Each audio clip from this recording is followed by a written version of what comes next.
প্রথমবার শুনলে মনে হবে আকাশে মোটরসাইকেল উঠছে, একটা টানা ভোঁ ভোঁ শব্দ। কিন্তু সেটা কোনো বাইক নয়, এটা একটি আত্মঘাতী ড্রোন, যার দাম মাত্র $20,000। সেই ড্রোন গুড়িয়ে দিয়েছে আমেরিকার $1 বিলিয়ন সম্পদ। পেন্টাগন খবর গোপন করেছে বটে, কিন্তু ইরানের শাহেদ 136 ড্রোনের কেরামতি এরই মধ্যে প্রকাশিত হয়ে গেছে। কাতার ও বাহরাইনের দুটি ঘাঁটি মধ্যপ্রাচ্যে মার্কিন সামরিক আধিপত্যের প্রাণকেন্দ্র। আল উদেইদ ঘাঁটিটি যুক্তরাষ্ট্রের বিমান বাহিনীর সেন্ট্রাল কমান্ডের প্রধান কার্যালয় হিসেবে কাজ করে, যেখান থেকে পুরো অঞ্চলের আকাশপথের নজরদারি ও অভিযান সমন্বয় করা হয়। অন্যদিকে বাহরাইনের পঞ্চম নৌবহর পারস্য উপসাগর, আরব সাগর এবং লোহিত সাগরের মতো গুরুত্বপূর্ণ নৌপথগুলোর নিরাপত্তা ও তদারকির দায়িত্বে নিয়োজিত। এই ঘাঁটিগুলোতে উচ্চ ক্ষমতা সম্পন্ন আকাশ প্রতিরক্ষা ও নজরদারি রাডার মোতায়েন থাকে, যার মধ্যে এক্স ব্যান্ড রাডার, প্যাট্রিয়ট ক্ষেপণাস্ত্র প্রতিরক্ষা ব্যবস্থার ফায়ার কন্ট্রোল রাডার এবং দীর্ঘ পাল্লার আর্লি ওয়ার্নিং রাডার অন্যতম। এই রাডারগুলো কয়েকশো মিলিয়ন ডলার মূল্যের এবং এগুলো আকাশ পথে আসা যে কোনো ব্যালিস্টিক ক্ষেপণাস্ত্র বা ড্রোনের হুমকি শনাক্ত ও প্রতিরোধে মূল ভূমিকা পালন করে। অভিযোগ উঠেছে যে ইরানের ড্রোনগুলো এসব সংবেদনশীল যন্ত্রপাতির উপর সুনির্দিষ্টভাবে আঘাত হেনেছে।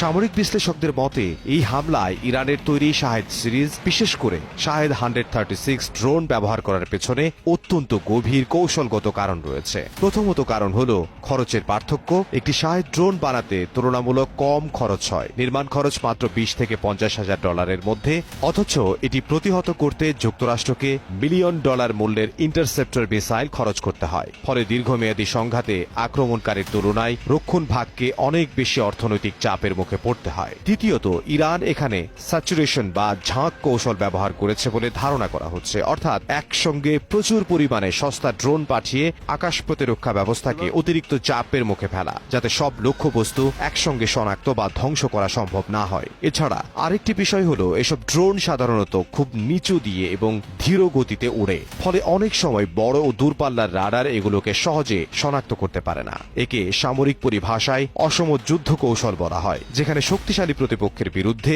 কম খরচে সস্তা কিন্তু বুদ্ধিদীপ্ত উপায়ে আঘাত হানা হয়। ক্ষয়ক্ষতির প্রকৃত অবস্থা নিয়ে বর্তমানে ধোঁয়াশা থাকলেও কিছু চাঞ্চল্যকর তথ্য সামনে এসেছে।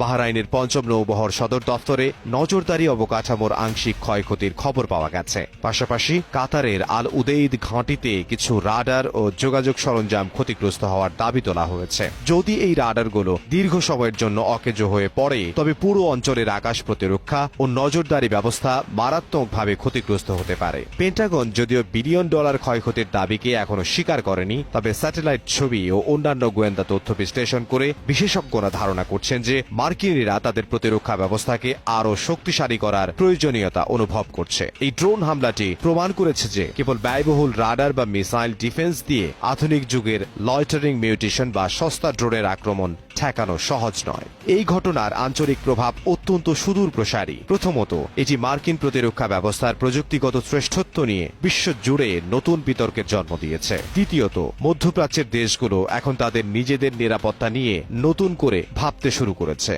সামরিক বিশেষজ্ঞরা মনে করছেন ভবিষ্যৎ যুদ্ধে ড্রোন ও লয়টারিং মিউটেশনই হবে মূল তুরুপের তাস। এই হামলার পর মধ্যপ্রাচ্যে মার্কিন সামরিক কৌশলে বড় ধরনের পরিবর্তন আসতে পারে। একই সঙ্গে কূটনৈতিক মহলে উত্তেজনা প্রশমনের জোরদার আহ্বান জানানো হচ্ছে, কারণ ড্রোন হামলার এই নতুন মাত্রা যদি বড় কোনো সশস্ত্র সংঘাতের রূপ নেয়, তবে তা বৈশ্বিক জ্বালানি বাজার ও সামগ্রিক স্থিতিশীলতাকে চরম সংকটে ফেলবে। শেষ পর্যন্ত এই ঘটনাটি শুধু সামরিক শক্তি প্রদর্শনের মধ্যেই সীমাবদ্ধ নয়, এটি বড় পরিসরে এক ধরনের মনস্তাত্ত্বিক যুদ্ধ হিসেবেও দেখা হচ্ছে, যেখানে ইরান প্রমাণ করতে চাইছে যে তারা স্বল্প ব্যয়ের প্রযুক্তিতেও বিশ্বের সবচেয়ে শক্তিশালী সামরিক বাহিনীকে চ্যালেঞ্জ করার ক্ষমতা